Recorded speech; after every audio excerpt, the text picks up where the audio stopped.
व्यवस्था जस्तो गर तिमी गर, हामी वास्ता गर्दैनौँ भनिरहेको छ चीनले। त तिम्रो हो व्यवस्था, हाम्रो सेक्युरिटी इन्ट्रेस्टमा असर नपरोस्, केही शङ्का गर्नु पर्दैन। कथम ताइवानले घोषणा गर्यो आफूलाई स्वतन्त्र राष्ट्र भन्यो भने चीनले अट्याक गर्छ, अमेरिका आउन सक्दैन, नभए न्युक्लियर वेपन युज हुन्छ।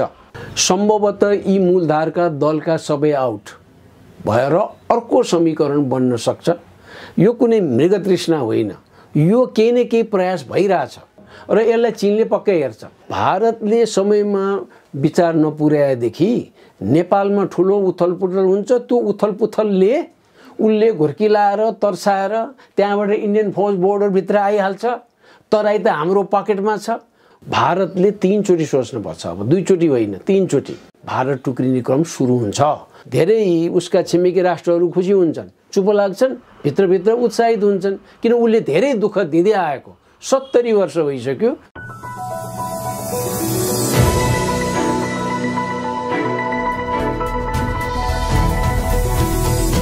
हिमाल अनलाइन टिभी। नेपालको राजनीतिमा यति बेला देखिएको घटनाक्रम, सङ्केत र विश्व भू राजनीतिको विषयमा केन्द्रित रहेर कुराकानी गर्नका लागि 4 दशक यता निरन्तर अन्तर्राष्ट्रिय कूटनीति र राजनीतिमा कलम चलाउँदै आइरहनुभएका वरिष्ठ पत्रकार, प्राध्यापक, लेखक, राजनीतिक विश्लेषक पी खरेल हुनुहुन्छ। खरेल सर, स्वागत छ यहाँलाई। धन्यवाद। चिर प्रतिद्वन्दी अमेरिकालाई पछि पार्दै चीन आज संसारकै सबैभन्दा धनी राष्ट्रको रूपमा उदय भएको छ। संसारकै धनी राष्ट्रको रूपमा चीन उदय हुँदा विश्व राजनीतिमा यसले कस्तो प्रकारको प्रभाव पार्छ, त्यहाँबाट सुरुवात गरौँ। त्यसपछि अमेरिका र चीनको द्वन्द्वको विषयमा म उठान गर्छु। चीन विश्वकै सबैभन्दा धनी राष्ट्र भनेर केही संस्थाहरूले हालसाल घोषणा गर्दा हाम्रो कुरा त परै जाओस्।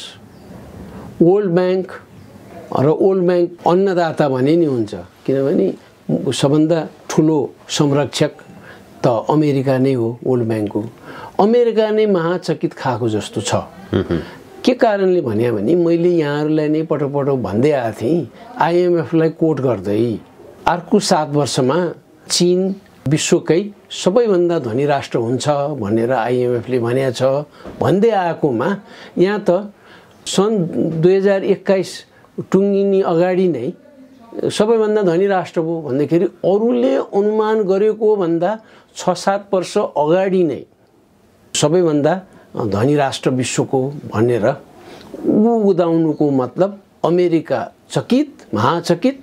अमेरिकाका पश्चिममा पिछलग्गुहरू, युरोपियन राष्ट्रहरू, उनीहरू पनि महाचकित छन्। मैले पिछलग्गु भन्ने शब्द किन प्रयोग गरेँ भने उनीहरूको आफूमै ठुलो शक्ति छैन।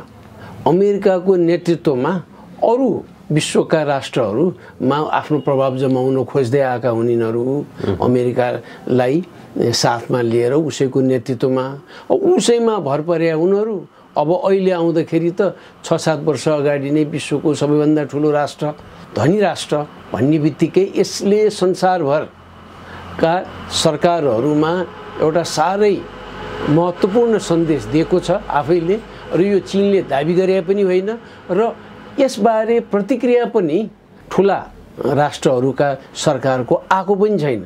अनि यसमा ठुला विश्वका आम सञ्चार माध्यम भनाउँदाहरूले पनि यो क्वेसनको एन्सर लिनलाई विशेष प्रयास गरेका छैन भन्ने देखिन्छ। न त उनीहरूले त सोधे हुने हो नि, चीन त सबभन्दा ठुलो राष्ट्र हो आर्थिक हिसाबले, तिम्रो भनाइ के छ, तिम्रो आङ्कलन त मिलेन जस्तो छ। 2028 मा मात्र यसो हुनुपर्ने, 2-3 वर्ष अगाडि भए पनि 2025, यहाँ त 6-7 वर्ष अगाडि नै यसो हुनुमा पश्चिमाहरूले हाँकेका अन्तर्राष्ट्रिय वित्तीय संस्थाहरूको कसरी मूल्याङ्कन हुँदो रहेछ, उनीहरूले कस्तो किसिमको स्टडी गर्दो रहेछ, कति कमजोर हुँदो रहेछ भन्ने पनि यसले पुष्टि गर्छ। त्यसैले अब चीनको स्थान विश्व समुदायमा झन् ठुलो हुन्छ। ठुलो हुन्छ भनेको मतलब उसको प्रभाव बढ्छ। अब त अरू पश्चिमा राष्ट्रहरू पछि मात्र लाग्नु भएन, ऊ पछि मात्र लाग्यो भने हामी आफै पछि पर्छौँ भन्ने हुन्छ। र मलाई लाग्छ अब पछि अस्ट्रेलियाले अमेरिकाको फेर समातेर चीनलाई निकै आक्षेप लाउँदै आएको थियो विगत 1 वर्ष यता, जसका कारणले उसको व्यापार सन्तुलनमा पनि ठुलो ह्रास आएको थियो। अब त उसलाई पनि ऊ जस्ता मुलुकलाई पनि केही चेतना आउँछ जस्तो छ। त्योभन्दा महत्त्वपूर्ण नेपाल जस्तो राष्ट्रलाई चाहिँ भारतले 3 चोटि सोच्नुपर्छ। अब 2 चोटि होइन, 3 चोटि। ऊ नम्बर 1 आर्थिक हिसाबले ठुलो राष्ट्र भयो। अब चीन मिलिटरीली पनि ऊ दोस्रो तेस्रो छ। ऊ अमेरिका, चीन र रुस 3वटा विश्वका सामरिक हिसाबले महाशक्ति भएको पहिलो अवसर हो यो विश्वको इतिहासमै नै। 3-3वटा। पहिला त अब सोभियत युनियन र अमेरिका थियो। सोभियत युनियन कोल्याप्स भएपछि अरू अब साना साना समूहहरू आउँछन्, अमेरिका मात्र हो, युनिपोलार वर्ल्ड भन्थे।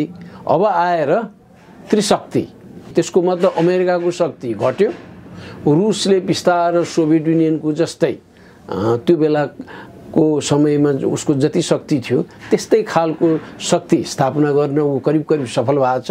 चीन त अब पूर्ण रूपमा नयाँ महाशक्ति हुन गएको हो मिलिटरीली।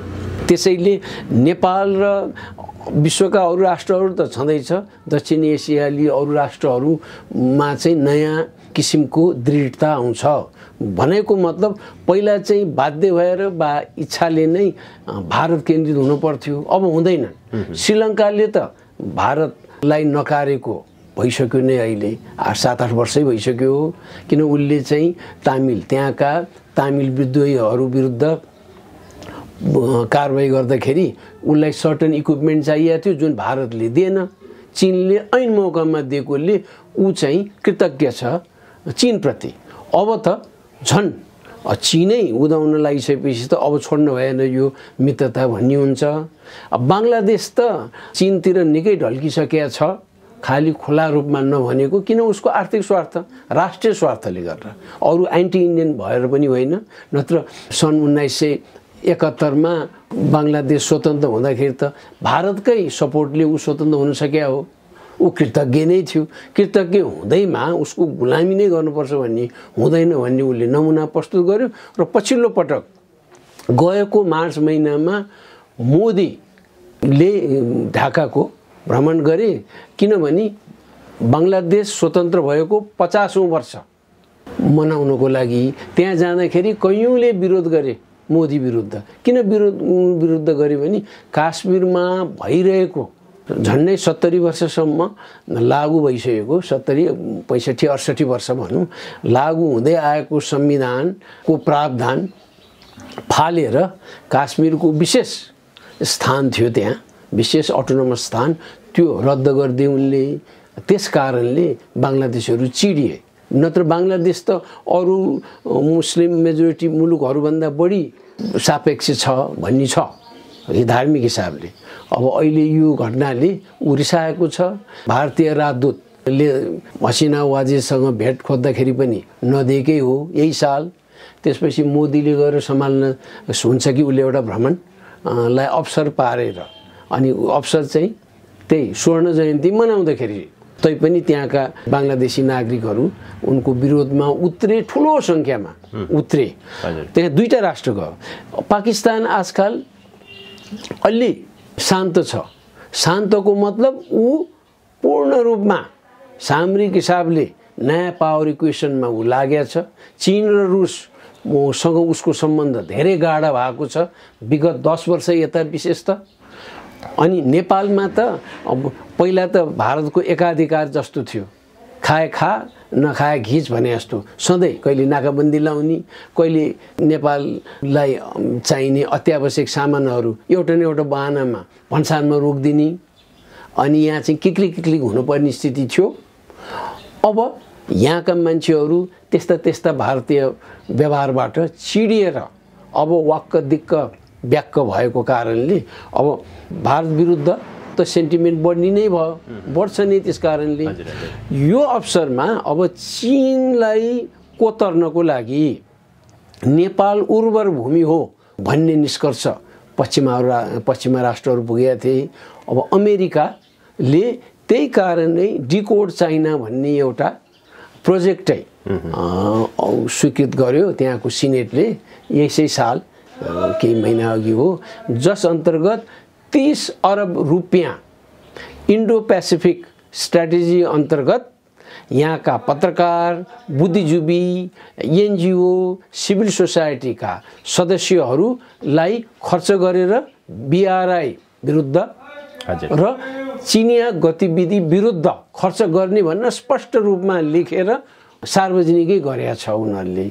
भनेपछि 30 अरब त मिडियालाई मात्र खर्च गर्ने, नागरिक समाजलाई मात्र 30 अरब रुपियाँ आजसम्म जति खर्च गरिरहेको थिए त्यो बाहेक हो। यो चाहिँ आजसम्म जति खर्च गरेका थिए, त्यत्रो रकम खर्च गरेपछि त्यसको ठुलो अंश चाहिँ नेपालमै आउँछ भन्ने छ।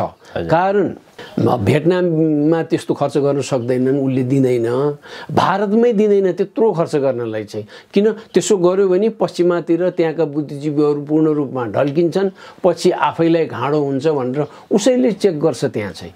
भन्दाखेरि नेपालमा बढी आउँछ, किन उसले तिब्बत टार्गेट गरेको छ, तिब्बत सिन्जियाङ टार्गेट गरेको छ उनीहरूले। त्यसकारण अब झन् यो मिडिया वार हुन्छ।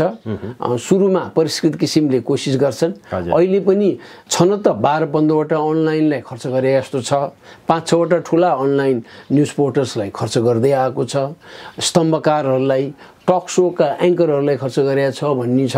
विभिन्न किसिमको प्रोत्साहन दिएर कसैलाई चाहिँ डाइरेक्ट, जस्तै टक सोलाई प्रभाव डाइरेक्टली नपर्ने गरी कुनै एङ्कर अथवा टक सो प्रोग्राम सञ्चालकलाई कुनै एनजिओ मार्फत पैसा दिलाइदिया हुन्छ, डिस्कसन गर्ने, रिपोर्ट तयार गर्ने भनेर। त्यसैले अब अप्ठ्यारो स्थिति चाहिँ झन् बढ्ने हो नेपाल जस्तो राष्ट्रलाई। हजुर, बढी पछिल्लो केही वर्ष यता अमेरिकाको विशेष गरी G7 का जति पनि राष्ट्रहरू छन्, ती राष्ट्रहरूको सबैभन्दा चिन्ताको विषय चीन संसारको शक्तिशाली राष्ट्रको रूपमा, आर्थिक रूपमा होस् अथवा राजनीतिक रूपमा होस्, उदयमान हुँदैछ। चीनलाई रोक्न सकिएन भने हाम्रो संसारको जे शक्ति केन्द्र छ त्यो चीनतर्फ ढल्किन्छ। त्यसलाई रोक्नको लागि उनीहरूले राजनीतिक, आर्थिक विभिन्न प्रकारको रणनीतिहरू पनि अपनाए। तर चीन अन्ततः संसारकै एउटा राजनीतिक रूपमा, आर्थिक रूपमा शक्तिशाली राष्ट्रको रूपमा उदयमान भइसकेका छ। पछिल्लो केही समय यता चाहिँ अमेरिका र चीनको सम्बन्धको कुरा गर्ने हो भने विशेष गरी साउथ चाइना सीमा ताइवानको विषयलाई लिएर तनाव बढ्दै आइरहेको थियो। ताइवानलाई चीनले छुट्टै राष्ट्रको रूपमा मान्दैन, त्यो एउटा चीनकै एउटा भूभाग हो भन्ने हिसाबले चीनले मानिरहेको छ। र पछिल्लो केही समय यता अमेरिकाले ताइवानलाई सपोर्ट गर्दै पनि आइरहेको थियो। ताइवानको विषयलाई लिएर चिनिया राष्ट्रपति सी जिनपिङले डाइरेक्टली जो बाइडेनलाई ताइवानको विषयमा पक्षपोषण गर्नु भनेको आगोसँग खेल्नु हो भन्ने प्रकारको जवाफ दिए। यो जवाफको सङ्केत चाहिँ के हो? चीन र अमेरिकाको टकरावले नेपाल जस्तो राष्ट्रमा कस्तो प्रकारको प्रभाव पार्छ? पहिला कुरो त ताइवानको नीति अमेरिकाले जुन अङ्गीकार गर्दै आएको थियो अहिले बेइमानी गर्यो। किन पहिला त्यसरी, अहिले त करिब करिब स्वतन्त्र राष्ट्रको रूपमा नै हामी सपोर्ट गर्न सक्छौँ भन्ने आशयको अभिव्यक्ति विभिन्न च्यानलबाट उनीहरूले प्रवाह गरे। त्यो चाइनालाई पहिला तर्साउन खोजेको, के गर्छ भनेर नाडी छामेको। चीनले कुनै पनि हालतमा ताइवानलाई स्वतन्त्र राष्ट्र भन्न घोषणा गर्न दिँदैन, गर्यो भने उसले आक्रमण गर्छ। पश्चिमाहरूका बुद्धिजीवीहरूलाई पनि यो थाहा छ। उनीहरूले खालि तर्साउन खोजेको, कतिसम्म उनलाई उसको निन्द्रा हराम गर्न सकिन्छ भनेर। जस्तै हेनरी किसिन्जरले केही दिन अघि मात्र, उनलाई अझसम्म पनि मान्छन्, उनले अट्याकै चाहिँ गर्दैन ताइवानमाथि र चीनमा अब गाभियो भनेर घोषणा उसले गर्दैन भन्ने किसिमको उनले कुरा गरे। अब हेनरी किसिन्जर भने एउटा मान्छेले कुरा गर्दैमा होइन, चिनियाहरूसित सन् 1971 आधिकारिक रूपमा पहिलो उच्च ओहदाका अमेरिकी अधिकारी हुनु उनी चीन जाँदा गोप्य रूपमा। त्यसको 1 वर्षपछि सन् 1972 राष्ट्रपति निक्सनै चीनले नै चीनको भ्रमण गरे र त्यसबाट सम्बन्ध सुधारिँदै गयो र सुधारिएपछि सन् 1979 औपचारिक रूपमा चीनलाई रेकग्निसन दियो, चीनले भिटो पावरको सिट पायो युनाइटेड नेसन्समा र सधैँ एक चीन नीति भन्दै आएको। अब उनीहरूलाई ऐन मौकामा अप्ठ्यारो पर्यो भने जे पनि गर्न तयार हुन्छन् पश्चिमाहरू भन्ने अर्को प्रमाण हो। न त हाम्रो एउटा चीन नीति हो मात भन्ने बाहेक अरू भन्न मिल्दैन। उसले त्यो भन्यो र एउटा चाहिँ यसमा केही शङ्का गर्नु पर्दैन। कथम ताइवानले घोषणा गर्यो आफूलाई स्वतन्त्र राष्ट्र भन्यो भने चीनले अट्याक गर्छ, अमेरिका आउन सक्दैन, नभए न्युक्लियर वेपन युज हुन्छ पक्का यसमा। र यो यहाँबाट त म भन्न सक्छु एउटा सानो मुलुकको सानो नागरिकले भन्न सक्छु भने पश्चिमाहरूलाई त्यो थाहा नभए होइन।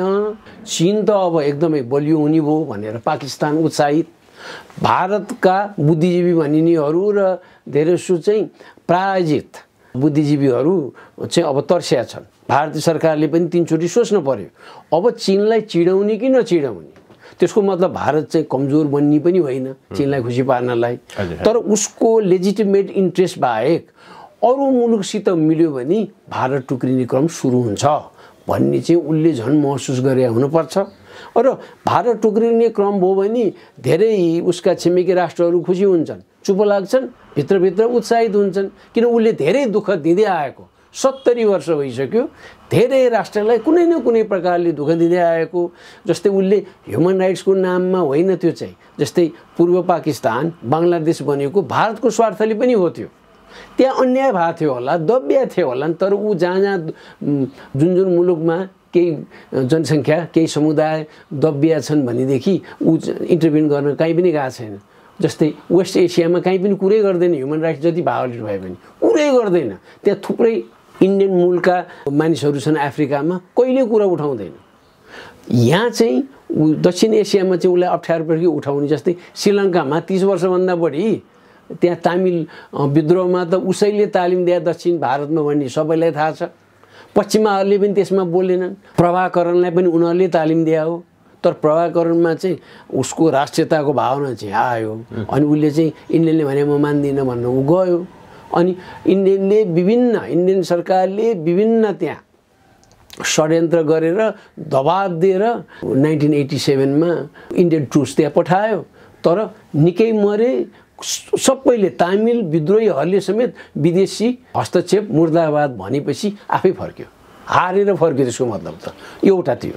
पाकिस्तानसित उनीहरूको पटक युद्धै भएको छ र हामीले एउटा कुरो बिर्सिनु चाहिँ हुन्न, अरू जे जसो भए पनि किन टेरोरिजमको विरुद्ध त हामी लाग्नै पर्छ जसले जसलाई गरे नि। नेपालमा पनि माओवादीहरूलाई उनीहरू आफैले आतङ्ककारी भने, आफैले पाले, आफैले तालिम दिए, आफैले सिकाइ सदाइ गरे, पुष्पकमल लाललाई हो, सबैलाई थाहा छ त्यो।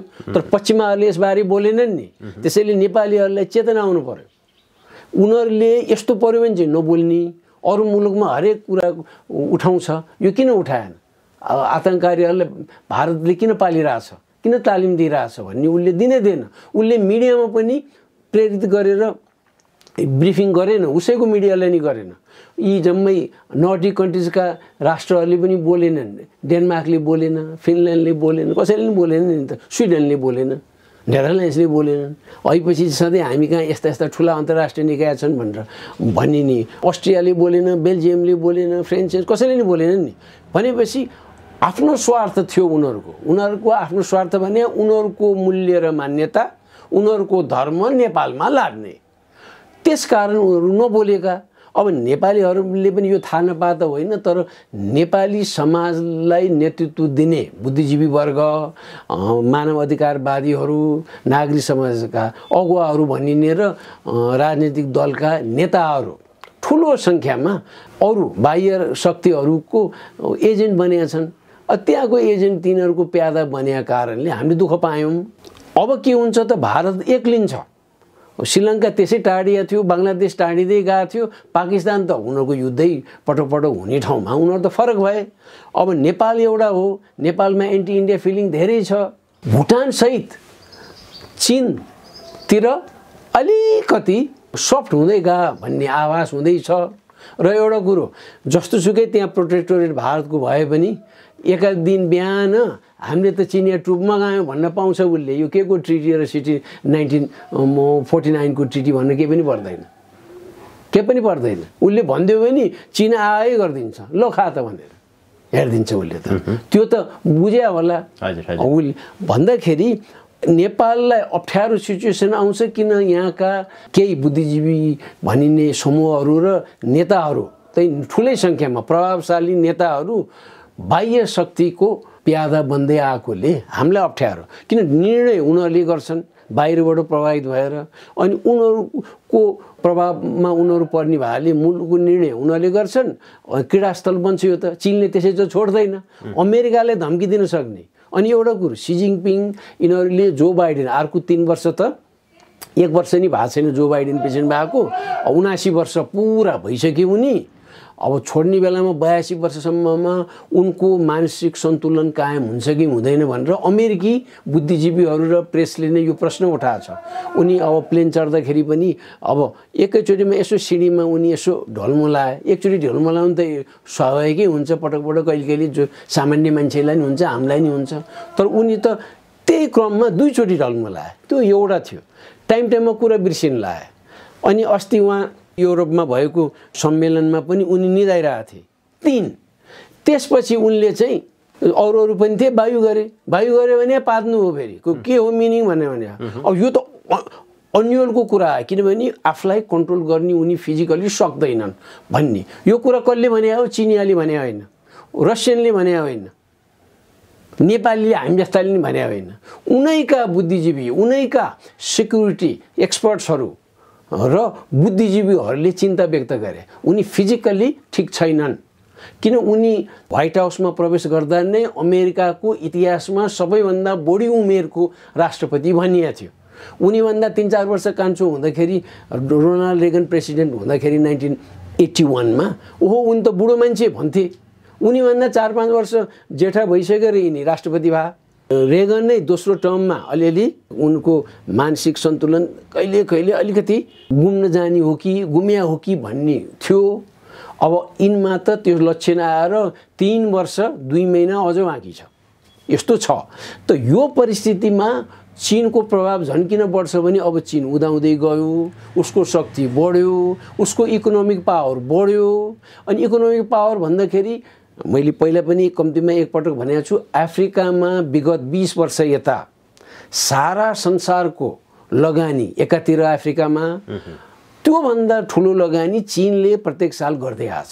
यसको भोलि पर्सि त ब्याज बोनस सबै उठाउँछ उसले त, किन त्यहाँ उसको इन्भेस्टमेन्टबाट त्यहाँ फस्टाएका उद्योगहरू छन्, अनि त्यसपछि ट्रेडका च्यानल्सहरू छन् त्यहाँ त। अनि उसले भोलि त प्रयोग गर्छ, त्यहाँको नेचुरल रिसोर्सेस त प्रशस्त छ नि त अफ्रिकामा, त्यो उसले प्रयोगै गरेको छैन। अरू मुलुक विरुद्ध ट्रेड वार पनि त्यहाँबाट उसले गर्न सक्छ, किन उसको सेयर बढी छ, इन्भेस्टमेन्ट हेभी छ, उसले अरूलाई दुःख जति पनि दिन सक्छ।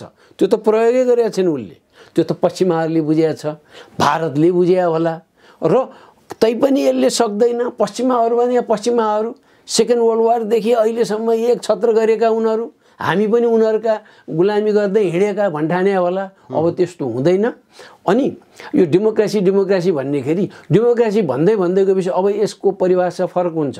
यसले नतिजा किन ल्यायो त 70 वर्षसम्म किन ल्यायो त भन्ने छ। अब त 70-75 वर्ष नेपालको राजनीतिको कुरा गर्ने हो भने चाहिँ 62-63 को परिवर्तनपछि नेपालको राजनीतिमा सबैभन्दा बढी प्रभाव पश्चिमाहरूकै देखिन्छ।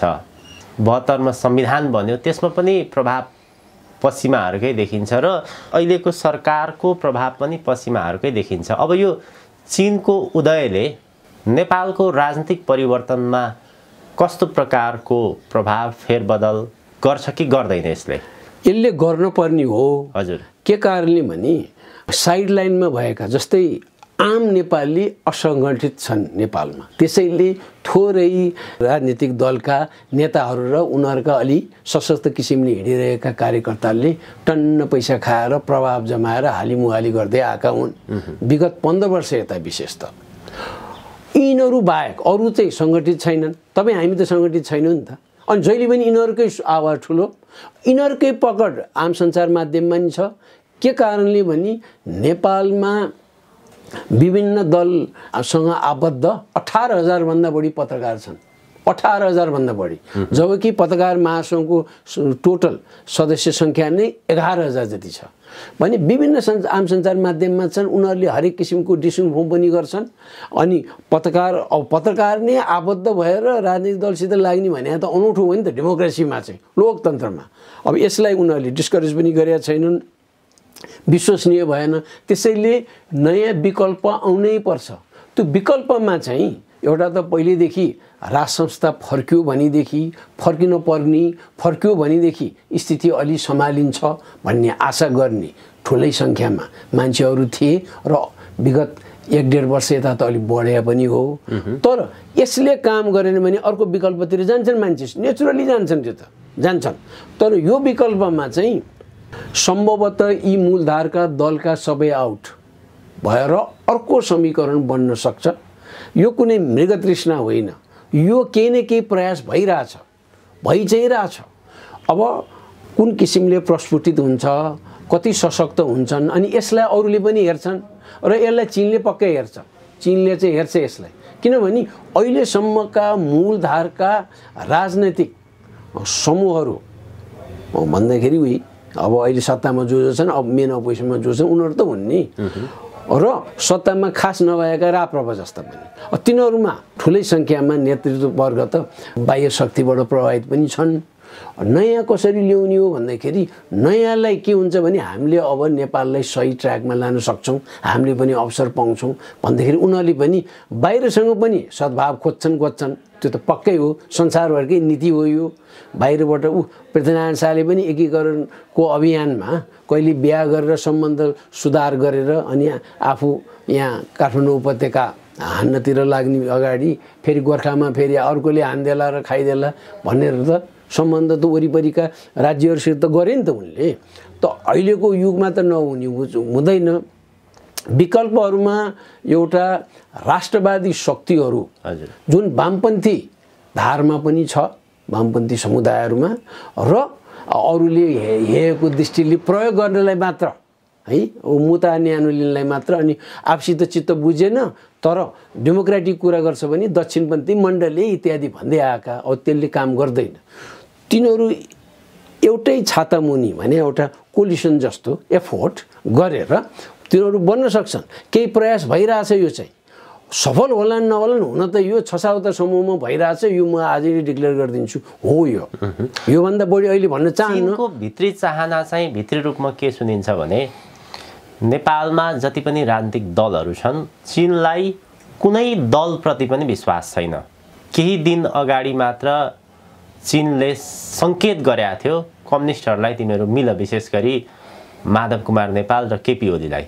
तर चीनलाई यो पनि थाहा छ कि उनीहरू मिल्नेवाला छैनन्, खालि सङ्केतको रूपमा एउटा डिप्लोमेटिक भाषा मात्र प्रयोग गरेको हो उसले भनेर भन्छ। अब चीनले आफ्नो देशलाई सुरक्षित राख्नको निमित्त पनि नेपालमा अलिकति विश्वासिलो बलियो शासक त चाहन्छ। त्यस्तो परिस्थितिमा चीनले खोज्न सक्ने विकल्प चाहिँ के हुन सक्ला नेपालमा? पहिला त ढोक्क हुनुपर्छ उनलाई, किन विश्वसनीय हिसाबले छैन भनेर। पहिला जस्तोसुकै व्यवस्था आए पनि त्यस किसिमबाट आउँदाखेरि अधिनायकवादी नै व्यवस्था बन्छ कम्तीमा केही दशक भन्ने मलाई लाग्छ। अनि अधिनायकवादी चाहिँ अहिलेकै सन्दर्भमा फेरि लामो भनेर त्यो सकारात्मक पनि हुनसक्छ। अहिलेसम्म सम्हाल्न नसकेको त्यो डेमोक्रेटिक भन्दा पनि अझ लोकतान्त्रिक भनेर नयाँ परिभाषा दिएर जाँदाखेरि के भयो? न्यायालयको हालत अहिले के छ? विभिन्न निकायका र उहाँ अख्तियारको हालत के छ? प्रहरीहरूको बारेमा, सेक्युरिटी अफिसरहरूको बारेमा, सेक्युरिटी निकायहरूको बारेमा के छ? उहाँ मलाई आइजिपी बनाइदियो, मलाई आइआइजी बनाइदियो भनेर उहाँ लामबद्ध भएर आए भनेर के छ? होइन। अनि सेक्युरिटीमा पनि हामी माथिबाट रोक्का भएको छ भन्छन्। विधिको शासन होइन, माथिबाट रोकाएपछि नहुने, गएपछि अहिले अगाडि नबढाइदिएपछि नबढ्ने, त्यस्तो छ नि त। ऊ यही रमन श्रेष्ठ होइन ऊ बेलामा, उहाँ अटर्नी जेनरल भएको बेलामा उहाँ मुद्दा चलाउनु पऱ्यो, नचलाऊ भनेर सरकारी वकिललाई यहाँबाट आदेश दिए उसले। अहिले यहाँ चोलेन्द्रको विरोधमा उसले कुरा गरेर त भएन। त्यस्ता छन्। त्यस कारणले अधिनायकवादी भन्दैमा फेरि त्यो सप्रेस मात्र गर्ने अनि भ्रष्टाचारमा चुर्लुममा डुबिने खालको त चल्दैन, टिक्दैन। त्यस्तो खालको नि आउन सक्छ पहिला अधिनायकवादी। राष्ट्र संस्था फर्के पनि यो पञ्चायती राजा सक्रिय राजा र 47 सालको संविधानको बीचको राजा हुनु बेर छैन भने अलि शक्ति भएको पञ्चायतै जस्तो चाहिँ होइन, तर 47 सालभन्दा अलि बढी अधिकार लिएको राजा पनि हुन बेर छैन है यही स्थितिले एउटा। दोस्रो, अब राजावादीहरू सक्रिय रूपमा सशक्त रूपमा आउन नसक्ने अनि जनताबाटै भए म फर्किने हो नभए यत्तिकै रहने हो भनेर राजा ज्ञानेन्द्रले भन्दै जाने हो भने विकल्पहरू अरूले खोज्न जान सक्छन्, यो त हो नि त। अब त्यस्तो खोज्यो भने दुःखदको कुरा चाहिँ हुन्छ, किनभने स्टेबिलिटी अनि सबलाई चाहिँ पश्चिमाहरूलाई पनि यी जम्मै लोकतन्त्रवादीहरूलाई पनि अरू समूहभन्दा राजा नै सफ्ट सुन्छन्। अरू अधिनायकवादी कुनै संस्था वा व्यक्तित्व आयो भने, किन राज संस्थाले त धेरै कुरा बेहोरिसक्यो अनि पञ्चायतको भन्दा 47 सालको संविधानले बढी डेमोक्रेटिक राज संस्था खडा गर्यो। अब राजा ज्ञानेन्द्रको पनि अब अहिले यत्रो अनुभव भइसक्यो अनि त्यो बेलामा पहिलाको संविधान अन्तर्गत केही त्रुटि भएको भए पनि अब परिमार्जन गर्नुपर्छ भन्ने मनस्थिति उनमा पक्कै छ। इत्यादि कारणले राज संस्थै फर्क्यो भने बढी स्मुथ हुन्छ, स्थायित्व पनि आउँछ भन्ने छ। त त्यसैलाई त सबै समूह पर्खिँदैन, नपर्खिँदाखेरि सपोर्ट त बाहिरको चाहिन्छ। नेपालमा जतिसुकै कुरा गरे पनि कहाँ हुन्छ बाहिरको भनेर नक्कली कुरा गर्नुहुन्न। हामीले खालि हाम्रो सोचाइ हाम्रो विचार अन्तर्राष्ट्रिय मञ्चमा हामीले राख्ने हामीले प्रस्तुत गर्ने कुराहरू चाहिँ स्वतन्त्र निर्भीक रूपमा हुनुपर्छ। राष्ट्रिय स्वार्थलाई सबभन्दा माथि राखेर त्यसपछि छिमेकीहरूको राख्ने हो। यदि अप्ठ्यारो स्थिति आयो र अधिनायकवादी संस्था आयो वा त्यस्तो खालको व्यक्तित्व आयो वा अहिलेको बाटोबाट होइन, अहिले चाहिँ जुन राज संस्था फर्किन लाग्यो कि भन्न धेरैलाई आशा छ नि, यो बाटोबाट भएन भने त अर्को बाटो। अनि अर्को बाटो भनेको त्यो बाटो भनेको चीनै हो।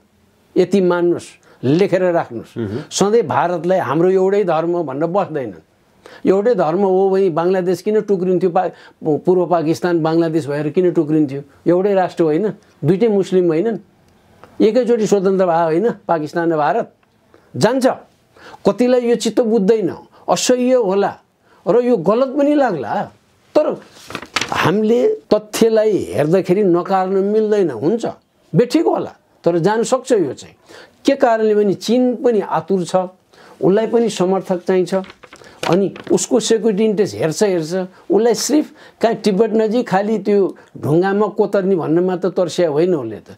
त्यहाँ त वर्षौँ लाएर 10 वर्ष लाग्ला 20 वर्ष लाग्ला त्यहाँ कोतर्नी, त्यहाँ विद्रोह मचाउने, त्यहाँबाट प्रेरित गरेर अनि सिन्जियाङमा गर्ने। सिन्जियाङमा उहाँ 20 लाख पनि छैनन् उहाँ मुस्लिमहरू, त्यहाँको मात्र चिन्ता किन गर्छन् त यिनीहरू? धर्मनिरपेक्ष भनेर वकालत गरेर हिँड्ने राष्ट्रहरू किन त्यहाँ गर्छन् भने उनीहरूलाई पोलिटिकल इन्ट्रेस्ट भयो। पोलिटिकल इन्ट्रेस्ट भने इकोनोमिक डोमिनेन्स, कल्चरल डोमिनेन्सको लागि हो। अरू कुरा यो हो भन्ने बेकार हो। ऊ गोरो छाला भयो, उसैले डिजाइन गरे प्यान्ट र कमिज मैले लाएर हिँडेको छु। यो त यहाँ 50औं वर्ष भइसक्यो नेपालीहरू, धेरै नेपालीहरूले यही पहिरनमा हिँडिरहेको, उही ठिक सधैँ कुरा भन्ने हो। तर सोच्न सक्ने मान्छेहरूले विचार गर्नुपर्छ भने समयको धार जस्तोसुकै नर्मल टाइममा पनि फरक हुँदै जान्छ।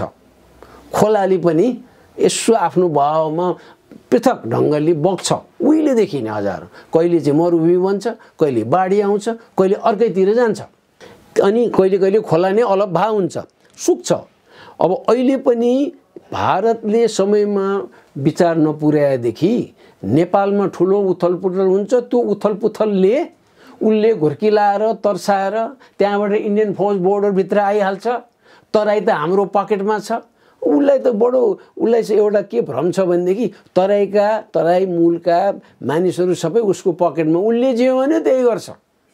नेपाल राष्ट्रपति भन्दा राष्ट्रप्रति भन्दा भारत सरकारले जे भन्छ त्यहीतिर जान्छन् भन्ठाने छ उसले।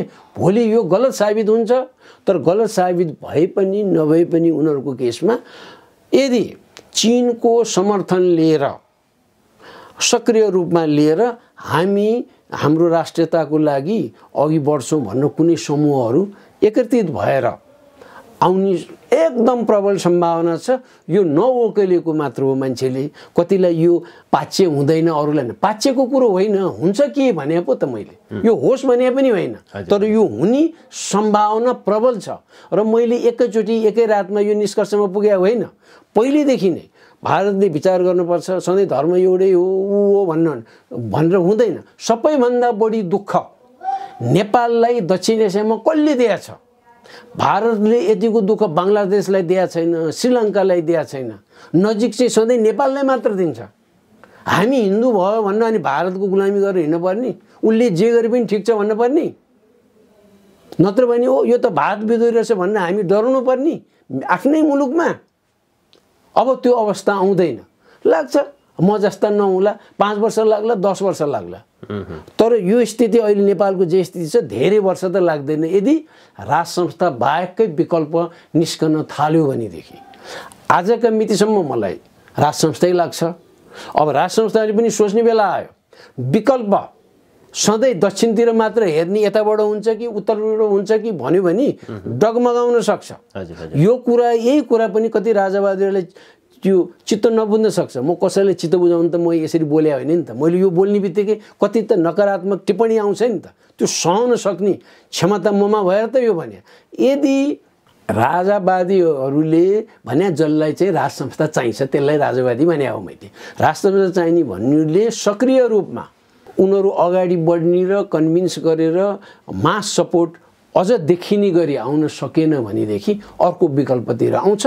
वामपन्थीहरू जो मूलधारमा छैनन् उनीहरू र राष्ट्रियतालाई सर्वोच्च स्थान दिने अरू प्रजातान्त्रिक शक्तिहरू एक ठाउँमा आएर बाह्यको समर्थन पनि, बाह्य शक्तिको समर्थन भन्दा अहिलेको हो त, अहिले त चिनैसित हो कि भनेदेखि पश्चिममा राष्ट्र कि इन्डियाले त इन्डियासँग मात्र त भन्ने भएन, उसले त गुलाम बाँकी पनि बनाउँदैन, उसले त आजसम्म नभएकोले यो विकल्प निस्किने प्रबल सम्भावना छ। विश्व राजनीतिको ट्रेन्ड र ध्रुवीकरण हेर्ने हो भने अमेरिका लगायतका पश्चिमा मुलुकहरू कमजोर हुँदा भारतको पनि ओह्रालो लाग्ने दिन सुरु भयो भनेर बुझ्दा हुन्छ। यसमा शङ्कै मान्नु पर्दैन, खालि पटक पटक भने पटक पटक दुईचोटि भने दुईचोटि अत्यधिक बहुमत ल्याएर सरकार गठन गर्न सकेको काङ्ग्रेस बाहिरको सरकार त नरेन्द्र मोदीले गरे, भारतीय जनता पार्टीले गरे, तर त्यसलाई क्यासिन उनीहरूले गर्नै सकेनन्। ऊ बेलायतीहरूका त्यहाँका बुद्धिजीवीहरूले पटक पटक भन्दै आएछन् 3-4 वर्ष यता भारतको परराष्ट्र नीति साह्रै फितलो भयो, नत्र युनाइटेड नेसन्समा उसको भूमिका अर्कै हुन्थ्यो। युनाइटेड नेसन्स भने सेक्युरिटी काउन्सिलमा भारतको दाबी बढी लाग्थ्यो, किन अरू राष्ट्रहरूभन्दा अरू दावेदारहरूमध्ये भारत नै बढी डेमोक्रेटिक उनीहरूले माने। उनीहरूले त्यो मान्दाखेरि जनसङ्ख्या पनि अब 1.25 अरब छ र 70 वर्षदेखि 75 वर्षदेखि रेगुलर इलेक्सन्स त भइरहेछ त्यहाँ। इन्दिरा गान्धीले उहाँ इमर्जेन्सी लाउँदाखेरि पनि 2.5 वर्षमा त चुनाव त गराएर ह्यान्डओभर त गर्नु पर्यो हो र गरे हो नि त, त्यसलाई उनीहरूले प्लस माने। त्यो मान्ने बित्तिकै तर मोदीले क्यासिन एउटा विश्वकै नेतृत्व तहमा आफू पनि एउटा ठुलो पावर बनाउँछु, विश्व नेता बनाउनलाई पहिला छिमेकीलाई चित्त बुझाउन नसक्ने जस्तो बङ्गलादेश जस्तो नेपाल जस्तो मुलुकलाई चित्त बुझाउन नसक्नेले कहाँ पाकिस्तानले सक्दैन। किन पाकिस्तानको उहाँ सैनिक सङ्ख्या पो सानो होला, न्युक्लियर पावर त न्युक्लियर वेपन्स त उसको भन्दा बढी छ। अब त रुस र चीन पाकिस्तान नजिक छन्। पहिला रुस भारतसित नजिक भए पनि भारत त टाढिया थियो, बिस्तारै गएर पश्चिमातिर हेरेको थियो। अब अहिले पनि रुससित उसको चीनसँग जस्तो नराम्रो सम्बन्ध त छैन, तर रुसले उसलाई शङ्का गर्न थालिसकेको छ र रुसले चीन छान्ने कि भारत छान्ने भन्दाखेरि उसले चीनै छान्छ। पाकिस्तानले पनि चीन नै छान्छ, उसले छान्छ। सेन्ट्रल एसियन राष्ट्रहरू त चित्त बुझाएर बसेका छन्। सेन्ट्रल एसियन भने चाहिँ नेचुरल रिसोर्सेस प्रशस्त भएको तेलको खानी कजाखस्तान है, उहाँ झन्डै युरोप जत्रो छ, तेल खानी टन्न छ, जनसङ्ख्या अति कम छ, एकदम कम। हामीलाई लोभ लाग्छ, नेपालको 1/3 जति जनसङ्ख्या पनि छैन त्यहाँ त, त्यत्रो छ। अब ती जम्मै पश्चिमा अनुसारको त अधिनायकवादी व्यवस्था हो त्यहाँ, तर उनीहरू झन् दरिलो हुन्छन् र अधिनायकवाद बढ्छ। अब अहिले पनि एकदम पश्चिमाको परिभाषा अनुसार प्रजातान्त्रिक राष्ट्र भन्ने त 60-70 वटा मात्र छन्। अरूलाई त उसले अर्धप्रजातान्त्रिक कि अधिनायकवादीमा राखेको छ। अहिले त यस्तो छ उनीहरूको दबदबा बढेको बेलामा र रात दिन प्रचार गर्दा यसलाई प्रबन्धन गर्नुपर्छ भनिरहेको बेलामा भने भोलि त वार कि पारको टाइममा व्यवस्था जस्तो गर तिमी गर हामी वास्ता गर्दैनौँ भनिरहेको छ चिनले त उहिलेदेखि अब झन् भन्छ तिम्रो हो व्यवस्था हाम्रो सेक्युरिटी इन्ट्रेस्टमा असर नपरोस् अन्तर्राष्ट्रिय कानुन जे छ नोर्म्स जे छ त्यो हामी अपनाऊ डोमेस्टिक इस्युजमा हामी बोल्दैनौँ भन्छ उसले। अनि त्यो बोल्दिन भन्ने बित्तिकै कति ठाउँमा मिलिट्री कु पनि हुन्छ मिलिट्री रुलर्स पनि आउँछन् भावी दिनमा र यहाँ हाम्रो जस्तो मुलुकमा पनि यो विकल्प त रहेछ भनेर को आउँछ अधिनायकवादलाई अगाडि सारेर आउँछ कि मिलिट्री कु गर्न आउँछ कि त्यो बेलामा मिलिट्री कु गर्न आउँदाखेरि कसरी आउँछ त भन्दाखेरि त अरूको सपोर्ट लिएर आउन सक्छ। मिलिट्री कु हुँदाखेरि नेपाल जस्तो मुलुकलाई टिक्नलाई अरूको सक्रिय सहयोग नभइकन सक्दैन यसमा नेपालमा। त्यसैले त म भन्छु राष्ट्र संस्था सित ऊ जोडिन गयो भने चाहिँ थेक्न सक्छ कि भन्ने लाग्यो हो। बिना राष्ट्रमा त अहिले कुगर 2 वर्ष नि टिक्दैन म्याक्सिमम भने 2 वर्ष न त 2 महिना फर्किनुपर्छ। हजुर हजुर अमेरिकाको कुरा गर्ने हो भने चाहिँ केही वर्ष यता विश्वबाट उसको प्रभाव एकदमै कम हजुर हुँदै गइरहेको छ। उसले जुन जुन देशमा हात हाल्यो त्यो देशबाट असफल हुँदै ऊ निस्किँदै गइरहेको छ। पछिल्लो समय अफगानिस्तानको उदाहरण लिन सकिन्छ। अहिले नेपालको राजनीतिको कुरा गर्ने हो भने चाहिँ नेपालको राजनीतिमा अलि बढी प्रभाव चाहिँ इन्डो वेस्टको जस्तो देखिन्छ अहिले यसो हेर्दा। नेतृत्व तहमा हो नै हजुर ६३ पछि हो नै संविधान बनाउँदाखेरि उनीहरूकै हो। भारत चाहिँ के हो भने यो आन्दोलन हुने बित्तिकै भारत चाहिँ के हो भने सन् 1951 को सन्धि हामीसित छँदैछ उसको कोर इन्ट्रेस्टमा पश्चिमाले हेर्छ उसलाई भन्ने छ उसलाई चाहिँ। अनि यहाँ चाहिँ पश्चिमाको संस्कृति बढ्ने उनीहरू धर्म परिवर्तनतिर लाग्यो भने उसलाई आपद थिएन सोनिया गान्धी र तर अरू किसिमको दुःख कसलाई दिने शेरबहादुर उसैको मान्छेलाई कसरी दुःख दिने होइन र। अब पुष्पकमल दाहाललाई पनि उहाँ जेनेभा लगिदिने हो कि भन्ने छ उसलाई त प्रयोग गर्छन् है बाइ द वे। अनि त्यो जेनेभा लानेमा अमेरिका चाहिँ नजाने फेरि अरूलाई मात्र लाने ऊ जस्तै आइसिसीको मेम्बर छैन हामीले त उहाँ सही हँसिया छौँ पैसा खुवाछ हामीलाई सही गरिदिउँ आइसिसीमा ऊ छैन ऊ नजाने अरू मार्फत उसले अरू प्यादाहरू छन् जस्तै नर्वे छ स्विडेन छ होइन र आफ्नै मित्रहरू जस्तै उहाँ जर्मन चान्सलरको विरुद्ध सिआइएले पनि उहाँ त्यो फोन ट्यापिङ गरिरहेको छ हुँदा स्विडेनले पनि स्विडेनलाई प्रयोग गरिरहेछ डेनमार्कलाई पनि प्रयोग गरिरहेछ। डेनमार्कलाई किन डेनमार्क युरोपियन राष्ट्रहरूले एक आपसका आफ्ना ठुला नेताहरू विरुद्ध जम्मै त्यहाँ खुफिया एजेन्सी प्रयोग गर्दैनन् भन्ने त हुन्छ नि त तर गरेर छ एङ्गेला मार्केल विरुद्धै गरेर छ भन्दाखेरि आफ्नालाई त छोड्दैनन्। अनि एउटा कुरो अहिले कमजोर पश्चिमाहरू किन छन् भने एउटा चिनको उदय भयो र विश्व इतिहासमा 3-3वटा महाशक्ति भएको कुनै अवसरै थिएन यसपालि मात्र भयो यो नयाँ शताब्दीमा 21औं शताब्दीमा। तेस्रो चाहिँ अमेरिका यसरी विक भयो। अर्को ब्रेक्सिटबाट बेलायतले युरोपियन युनियन छोडेपछि अहिलेसम्म पनि फिसिङ राइट्सलाई लिएर ल तिमीले चाहिँ ल बदलाको भावना लियो भनेर ऊ कराकरै छ बेलायतसँग म्याक्रोनसँग जोन्सन कराकरै छ बेलायती प्राइम मिनिस्टर हामी छोड्दैनौँ भन्छ ऊ छोड्दैन भन्छ पटक उनीहरूको त्यहाँ वाकयुद्ध भइरहेछ भन्दाखेरि पश्चिममा भने युरोपियनहरू नै पनि एक आपसमा मत भिन्नता आयो। उहाँ इटली जस्ता राष्ट्रहरू अनि सेन्ट्रल युरोप त्यहाँ हङ्गरी यिनीहरू उहाँ रुससित सम्बन्ध छ उनीहरूको यिनीहरू जति गाली गरे पनि पुटिनलाई उनीहरूसित सम्बन्ध बढी। इटालीको त ठुला दलहरूमध्ये कम्तीमा 2टा उनीहरूसित हामीले सहयोग लिनुपर्छ भातृत्व हाम्रो कायम गर्नुपर्छ भातृ संस्थाको सम्बन्ध राख्नुपर्छ भनेर ओपनली भन्दै आएका छन्। अब भोलि त चिनको यसरी उदय भएपछि त झन् हुन्छ। अनि रसियालीहरू अहिले पनि 80% भन्दा बढी पुटिनलाई विश्वास गर्दै आएछन्। सर्वे पश्चिमाहरूले स्पोन्सर गरेको सर्वेको पछिल्लो नतिजा अनुसार 80%ले पुटिनलाई सपोर्ट गरेका छन्।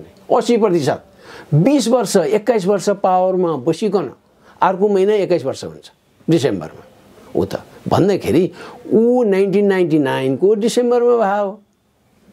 अब एलसिनलाई को सट्टामा भयो है उसको 1 वर्ष बाँकी छँदाखेरि नै भन्दाखेरि अब त चीन स्ट्रङ हुने बित्तिकै चीन र रसिया मित्र छन्, अब झन् यो पावर सेन्टर त यिनीहरू नै बन्ने भए भोलि हामीले ठुलो मूल्य चुकाउनु पर्ला अमेरिकाको स्वार्थ हेरेर, अस्कोको स्वार्थ हेरेर।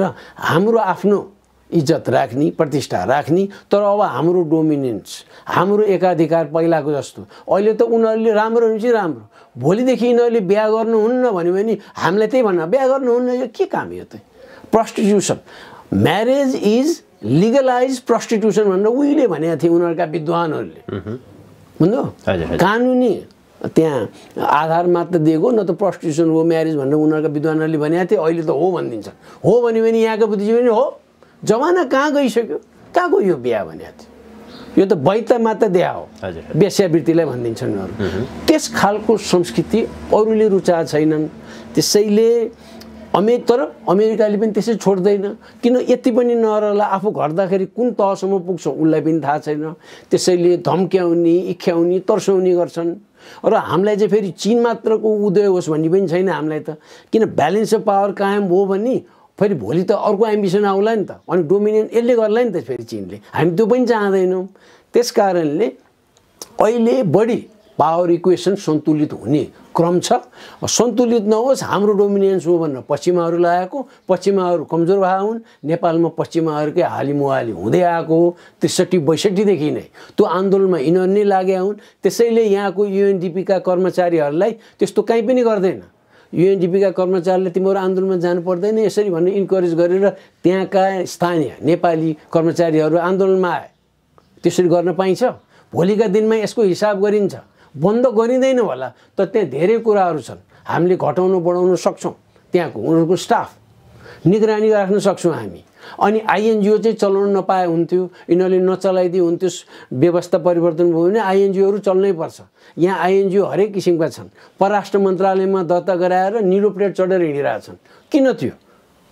हामी चाहिँ किन वा सामाजिक निकायमा हामी किन जाँदैनौँ त? हामी होइन, सोसियल सर्भिस नेसनल काउन्सिलमा, कोअर्डिनेसन काउन्सिलमा हामी किन जाँदैनौँ त भन्दाखेरि अर्को बाटो, चोर बाटोबाट आइरहेछन् इत्यादि कारणले पश्चिमाहरूको हालिमुहाली घट्छ।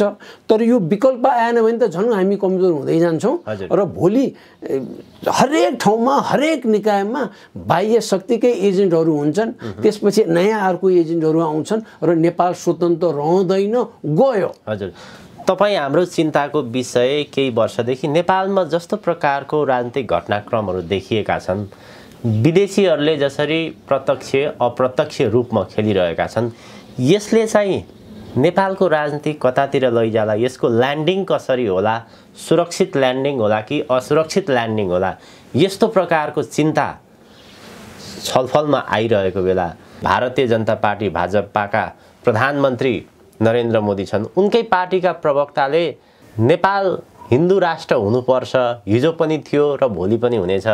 उनलाई यसको चाहिँ किन चिन्ता, किन उनी यो प्रकारको चिन्ता व्यक्त गरिरहेका छन्? पहिला चाहिँ कल्चरको नाममा पश्चिमाहरूले पनि कल्चरको नाममा प्रमोट गर्नुपर्छ भनेर आउँछन् टेक्निकली। यिनीहरूले पनि त्यो भने हुन्। तर भारतीयहरू, भारतीय जनता पार्टी साँच्चीकै धार्मिक हिसाबले, पूर्ण रूपमा प्योरली आध्यात्मिक हिसाबले अगाडि बढेकै होइन, राजनीति गरिरहेका हुन्। फटाहरू हुन् तिनीहरू, डाँकाहरू हुन् तिनीहरू चाहिँ। होइन भने मोदी यहाँ आयो, उता मुस्ताङमा गयो, वहाँ आयो, वहाँ एकान्त त्यहाँ स्थान लिएर एकचोटि यसो प्रभुलाई सम्झ्या होला, त्यस्तो तरिकाले हुँदैन। पशुपति जतिचोटि आयो पूजा अर्चन गरेर हुँदैन। तपोभूमि भनेर मानिसकेपछि है, अनि हिन्दूहरूको शिर नेपाल हो भनिसकेपछि ठुला ठुला ग्रन्थ वैदिक युगदेखि नेपालमा रचित हो तिनीहरू। यहाँको वातावरणै त्यस्तो। अनि प्रचार प्रसार भारतमा, अहिलेको भारत त्यो भूमिमा गएर प्रचार प्रसार बढी भएको भन्ने मान्यता हुँदाहुँदै यस्तो मुलुकलाई दुःख दिने, खालि राजनीतिकरण मात्र गरेको, विशेष त्यो आध्यात्मिक हिसाबले यिनीहरू त धेरै हिन्दू राष्ट्र यसरी खोज्या हो भन्ने होइन, एउटा राजनीतिक मुद्दा मात्र ल्याएर छन् भन्ने प्रमाणित भयो। अब उनीहरूले पनि अहिले के भने हामी कतिले त्यहाँ विभाजित छन्। एउटा त गणतन्त्रवादी नै पनि एउटा समूह छ, एउटा चाहिँ हिन्दू राष्ट्र संरक्षितै हुँदैन, त्यहाँ राजा चाहिँ छ भन्ने एउटा समूह छ होइन। र हामीले पनि कति सकारात्मक अरू नेताले किन हेर्छौँ, नेपाललाई फाइदा हुन्छ कि भनेर हेर्ने हो। उनीहरूले पनि फाइदा हिसाबले मात्र गरे हो, व्यापारी हो, अरू केही पनि होइन। सिर्फ व्यापारी हिसाबले हेरे जस्तै राजनीतिलाई मात्र हेरे हो। अरू यो निकट हो, यो पनि यो हिन्दूवादी हो, यो भन्नु सबै बेकारका कुरा हुन्। हामीले हेरिसक्यौँ उनीहरूले आफू मुख्यमन्त्री भएला के गरेका थिए, पछि के गरे, कति ठाउँमा पटक पटक त्रुटि गरिरहेछन्, फेरि त्रुटि भइरहेछ। अरू मुलुकसितको सम्बन्धमा पनि मैले भनिनँ, पश्चिमाहरू नै उनीहरूले पश्चिमाको धाप कस्तो रुचाउँछन् उनीहरूले नै इन्डियाको फरेन पोलिसी साह्रै विक भयो विगत यो 20 वर्ष यता। न त युनाइटेड नेसन्समा उसको धेरै नै त्यो स्थान ओजनदार हुन्थ्यो भनेर उनीहरूका विद्वानहरूले लेख्छन्, किनभने यिनीहरू त्रुटि भयो उनीहरूको। त्यसैले त्यहाँबाट यस्ता अभिव्यक्तिहरू आउँछन्। हामी नेपाललाई म पनि हिन्दू राष्ट्र होस् भन्नेमा हो, खालि हिंसा प्रयोग गर्नुहुन्न भन्यो। तर उसले भन्दैमा म मेरो हिन्दू राष्ट्र हो नि, उसले नभन्दैमा हुने हो भने हिन्दू नै नहुन नि सक्छु। म आफै भन्छु, म त जनेधारी होइन, गायत्री मन्त्र सधैँ होइन वाचन गर्ने मान्छे हुँ। तर उसैले भनेमा म हुने र नहुने हुने हुन्छ र को हो? त्यस कारणले त्यसलाई हामीले आवश्यकताभन्दा बढी महत्त्व दिनुहुन्न। र अहिलेसम्मको अनुभवले उनले सकारात्मक सहयोग व्यावहारिक रूपमा गरे। सहयोग भने त कति ठाउँमा कल्चरली त सपोर्ट गर्नु मिल्छ, पश्चिमाहरूले गर्छन् त उसले गर्नुहुन्न र गर्ने कति ठाउँ छ। त्यसैले नेपालले विकल्प निकाल्छ, अरू निकाल्नु पर्ने स्थिति आउँछ। चाँडो निकाल्छ कि केही वर्ष लाग्छ अर्को बाटोलाई।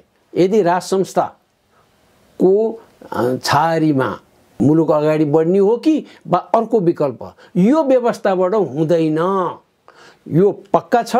राज संस्था आउने कि नआउने भन्ने हो। कथम राज संस्था फर्किन ढिला भयो भने अर्को विकल्प आउँछन् जान्छन्। एउटा त राज संस्था मैले किन भने हो र उहिले ओहो उयो त गजब हो, मैले पूजा गर्नुपर्छ भन्न होइन नि। यो मुलुकलाई अति आवश्यक छ भनेर अरूको गाली गलोज सहन तयार भएर त भने हो नि। तर त्यो त्यतातिर त्यसका समर्थकहरू र त्यसलाई प्रेरणा दिनेहरू र त्यो ठिक हो भन्नेहरूमध्ये नै सक्रिय रूपमा सङ्गठित भएर आउन सक्दैन, किन भोलिको नेतृत्व उनीहरूले लिने हो नि त। उनीहरू नआउने हो भने अर्को विकल्प खुज्छ। हजुर खरेल सर, लगभग हामी कार्यक्रमको अन्त्यतिर छौँ। हाम्रो कार्यक्रमको समय लगभग सकिसकेको छ। जाँदा जाँदै एउटा प्रसङ्ग चाहिँ, भारत संसारकै सबैभन्दा ठुलो डेमोक्रेटिक गणतान्त्रिक मुलुक हो भनेर भनिन्छ। भारतले 73औं गणतन्त्र दिवस मनाउँदैछ केही दिनपछि। त्यसको प्रमुख अतिथिमा चाहिँ नेपालका प्रधानमन्त्री शेरबहादुर देउवालाई तोकेका रहेछन्।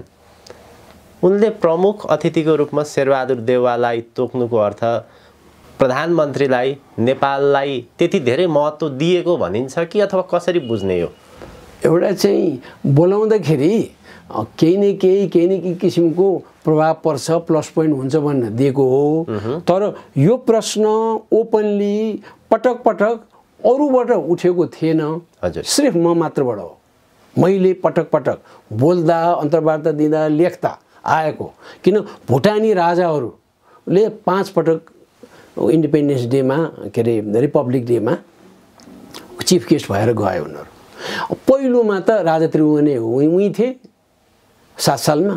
उहीँ भएको बेलामा यहाँ क्रान्ति भइरहेको थियो, उनी पहिलो भए। राजा वीरेन्द्र बित्ने 1-1.5 वर्ष अगाडि उनलाई पनि चिफ गेस्ट बनाए। महेन्द्रलाई बनाएनन्, राजा वीरेन्द्र पनि त्यत्रो वर्षमा बनाएनन्। राजा वीरेन्द्र 1972 मा उनी 57 उनको भएको हो, 82-92 उहाँ गर्दाखेरि त ऊ 30 वर्ष भन्दा नि बढी पछि मात्र उनलाई एकपटक बोलायो। अनि हाम्रो विद्यादेवी भण्डारीलाई किन बोलाउँदैनन्, रामवर्णलाई किन बोलाउँदैनन्? हाम्रो राष्ट्राध्यक्षलाई भनेका थियौँ बोलाउनु, त उनीहरूले परराष्ट्र मन्त्रीलाई पनि बोलाएछन् रिपब्लिक डेमा, याद गरी हुन्छ। यो त म क्लोजली वाच गरेर त यी कुराहरू गरिरहेको नि। अहिले चाहिँ विद्यादेवीलाई नबोलाएर शेरबहादुरलाई किन बोलाए भन्ने प्रश्न आउँछ पहिला कुरो पहिला चाहिँ है। तर म आफैलाई लागेको एउटा पश्चिमाहरू पनि केही खुसी हुने, तिमीहरूसितै हो, चीनका विरुद्ध हामी पनि लागेका छौँ भन्ने एउटा मेसेज दिनलाई। अब पुरा प्रो वेस्टर्न हो शेरबहादुर देउवा, उनको अरू ज्ञान पनि छैन, बुद्धि पनि छैन, केही पनि छैन उनको श्रीमती पनि पश्चिमा, उनी प्रो वेस्ट हो, उनीहरूकै लमीबाट हाम्रो बिहा हो भने जस्तो उनलाई त्यसमा गौरवान्वित छन् जस्तो छ। अब उनी पनि त्यो भनेमा खुसी नै हुन्छन्। त्यो अवस्थामा उसले बोला जस्तो लाग्छ। त्यसैले त्यसलाई नकारात्मकै त म भन्दिनँ बोलाएकोमा, अघि गइ नै रहेछ। भोलि पनि एउटा डिप्लोमेटिक रिलेसन त राख्नै पर्छ, कसैले अफर गर्नु। अनि एउटा पटक पटक उनीहरूलाई अप्ठ्यारो पर्यो, कोही नआउने भयो भने पनि हत्तपत्त बोलाउँदा भुटानीहरूलाई बोलाएको थिए। त्यो 5 पटक किन भएको भनेदेखि यो अहिलेको जिग्मेको बाउ पनि हजुरबाउले नि पाएको थिए, हजुर हजुर यो किनभने त्यहाँ अन्तिम समयमा अर्को नआउने हो प्लान गर्दा गर्दै पनि ल बोलाउनु त यहाँ भन्ने नि बोलाउँछन्। त्यो बोलाउनुमा अरूलाई पनि बोलाउन सक्थ्यो होला। दक्षिण एसियामा श्रीलङ्कासित उनीहरूको त्यतिको राम्रो रिलेसन छैन अहिले। बङ्गलादेशमा हसिना वाजेद त्यसरी रिसाइरहेको छिन्, हसिना वाजेद। अनि अल्टरनेटिभमा नेपालको पनि बोलाएको छैनन्। अनि यही पी खरेल जस्ताले पटो भन्थे, तर अरू नेपालीले कुरै उठाएको थिएनन्। हामी बोलाउन छिमेकी राष्ट्रलाई भनेर सबैभन्दा निकट राष्ट्रको लोकतान्त्रिक सरकार बन्या यत्रो वर्ष भयो, बल्ल अहिले बोलाउन गयो भने त्यसलाई धेरै मिनिङ चाहिँ दिनु पर्दैन। आफ्नो स्वार्थ बाहेक फेरि तुच्छ स्वार्थ, जेन्युइन सेक्युरिटी इन्ट्रेस्टलाई हेऱ्यो भने त अरू मूल्यले हामी आफ्नो स्वार्थ हेर्छ भने किन नहेर्ने। तर दुःख दिने जातका मात्र सरकार बने त्यहाँ चाहिँ। त्यहाँको सरकारले आजसम्म सधैँ विभिन्न किसिमले दुःख दिँदै आएको, नेहरूको पालादेखि। पछि कुरा गरौँला, नेहरूको त कति बदमासी छ, उनको चरित्र के हो, अरूले भनेको, अरूले प्रमाणित गरेको, उनीहरूले मानेका मान्छेहरूले यिनीहरूको चरित्र त यस खालको भने ठाउँमा यसलाई बोलाए। अनि एउटा चाहिँ हाम्रो परराष्ट्र नीति भन्ने नै छैन। पश्चिमाहरूको नेपालमा प्रभाव कस्तो छ भन्न स्पष्ट रूपमा जे चार्जेस छ पश्चिमा विरुद्ध, त्यो चार्ज होइन। पश्चिमाहरू साह्रै राम्रो समूह हो भने पनि हुन्छ, यिनीहरू फटाहरू भने नि हुन्छ। वर्ल्ड ब्याङ्कको पोलिसी कसरी युज हुन्छ त्यहाँको गभर्मेन्टको पोलिटिकल इन्ट्रेस्टको लागि, त्यो बारे त्यो बेठिक हो वा ठिक हो बोल्दैनन्। 1951 को टिटीमा बोल्दैनन्। शङ्कर शर्माले बोल्या सुन्नु भएको छ यसबारे, श्रीधर खत्रीले बोल्या सुन्नु भएको छ। उहाँ परराष्ट्र सचिव भएर गएको मान्छे, जो परराष्ट्र सचिव हुँदै बाहिर के पाइन्छ भनेर हेरे त्यहीँबाट दौडे होइन। अर्को भर्खर तीन ज्ञानचन्द्र आचार्य, यिनीहरू जस्ता त छन्। नत्र यो मान्छेले त यो दृष्टिकोण दिएको थियो, यस्तो जर्नलमा यो छापिएको थियो, त्यो त लागु पहिला गरेनन् अहिले गरे पनि राम्रो छ भन्न हामीले सुन्न पाएको थियौँ, छैन नि त। अनि यिनीहरूले अरू राम्रो भन्दैन, आफू कमजोर छन् अनि अरूको त यो विचार त छ भन्दैन। अरूलाई राम्रो भन्यो भने त उही ठुलो होला भन्ने यिनीहरू छ। यिनीहरू तिनटैमा छैन। यिनीहरूको हैसियत मैले पनि चिनेको छु। टिका लगाएर देवीस त मलाई अहिले परराष्ट्र मन्त्री भने मै परराष्ट्र मन्त्री, मेरो योग्यता भए पनि होइन र। नत्र यिनीहरूले प्रुभ गर्ने, एकाडेमिकली प्रुभ गर्ने त यही कुराबाट हो। अहिले त मौसम अनुसारको ट्युनिङ भने जे पद्य नै राम्रो भन्ने हो, अरू केही पनि होइन। त सफल यिनीहरू राम्रा भन्नेको पनि छैन। र यस्तै गहन विषयमा स्पेसिफिकली यो बुझ्दा बेठिक, यो बुझ्दा ठिक, नेपालीहरू त्यसै एन्टी इन्डियन हुनुहुन्न, यी कुराले हामी चाहिँ इन्डियाले हाम्रो भलो चाहन्छ भनी पनि हुन्छ। यो कसैले नि बोल्दैन। योभन्दा अगाडिका 27 वर्षको उमेरदेखि एकदमै राम्रो पद पाउँदै आएका भेषबहादुर थापाले कहिले बोल्दैन नि, त्यसै परराष्ट्रविद भनेर त भएन नि, अमेरिका गएँ इन्डिया गएँ भनेर भएन नि त, लामो कुरा छन्। यो भन्न हामी हिचकिचाउनु हुन्न। कोही मान्छेले 30 वर्षको उमेरमा आफ्नो विलक्षण प्रतिभा देखाउँछ, कोहीले 60 वर्षमा देखाउँछ, तर भन्न डराउनु हुन्न। यिनीहरू कसैले पनि खाए, सुविधा लिए, पदमा पुगे, तर मुलुकको लागि के चाहिँ गरे, ठोस रूपमा के चाहिँ भयो भने केही पनि भएको छैन। मैले त यो 3 जना 4 जना मात्र नाम लिएँ, योभन्दा अरू पनि छन्। अनि यो भन्नै पर्छ, यिनीहरू तर्सिने, राजदूत हुन ढोका जाने, यी मध्ये कोही उहाँ इन्भेस्टमेन्टको कारण ठुला नेताहरूको इन्भेस्टमेन्ट राम्रो ठाउँमा गरिदिएर भएका, कोहीको ससुराली नाताले भएका इत्यादि छन्, कोही वेस्टर्न सपोर्टमा भएका छन्। यो यति नै जना हेर्दाखेरि। अब यहाँ चाहिँ के छ भने यहाँ गएको यहाँ अहिले केही महिना मात्र भयो, अमेरिकाले चीन पठाउनको लागि राजदूत घोषणा गर्यो। घोषणा गर्ने बित्तिकै नवयुक्त राजदूतले चीनको घोर विरोध गर्यो। ताइवानमा जथाभावी गर्ने होइन, सिन्जियानमा जथाभावी गर्ने होइन भनेर बोल्यो उसले त, ऊ त डराएन। अनि चीनले यस्तो अन्टसन्ट नबोल भनेर त्यहाँको प्रवक्ताले भने, त्यति भन्ने हिम्मत छ। हामीले पनि त्यो राख्नुपर्छ। हाम्रो कुरा राख्न पठाउने हो, उसले यो बोले त सही हो। बोल्ने नहुने लुब्रे भयो भने त तलब काम तिम्रो गर्ने, अनि तलब जति सुविधा जति हामीले खुवाउने हो र भन्ने हो। अब यहाँ त प्रो इन्डियन भयो भने दिल्ली पठाउने 12 खम्बामा, प्रो चाइनिज भयो भने चीन राजदूत बनाएर पठाउने, प्रो अमेरिकन भयो भने वासिङटन पठाउने, यस्तो पनि हुन्छ। र नेपालको परराष्ट्र नीति यस कारणले छैन। नीति केही छ भने बाह्य शक्तिलाई खाली खुसी मात्र पार्ने, अन्धभक्त हुने, अनि मुलुकको हित नचिताउने, त्यस्तै खालका अधिकांश राजदूतहरू भएर विभिन्न हत्खण्डा प्रयोग गरेर, कोही पैसा खुवाएर, कोही नातावाद कृपावाद लाएर मात्र राजदूत भएको ज्ञानको भण्डार उनीहरू होइनन्। कथम छन् तीमध्ये कसैले अध्ययन गरेका छन् भने लिखितमा रेकर्डमा त्यस्तो देखिँदैन। निष्पक्ष सशक्त विश्लेषण गरेर यिनीहरू भएका होइनन्, अहिले पनि होइनन्, हिजो पनि होइनन् र भावी दिनमा पनि यही व्यवस्था अन्तर्गत हुँदैनन् भन्ने मलाई लाग्छ। हस्, अत्यन्त आभारी छु सर यहाँको महत्त्वपूर्ण समय र विचारको लागि। म पनि सदा चाहिँ यस्तो अवसर दिनुभएकोमा यहाँलाई मेरो धन्यवाद अर्पण गर्दछु। धन्यवाद।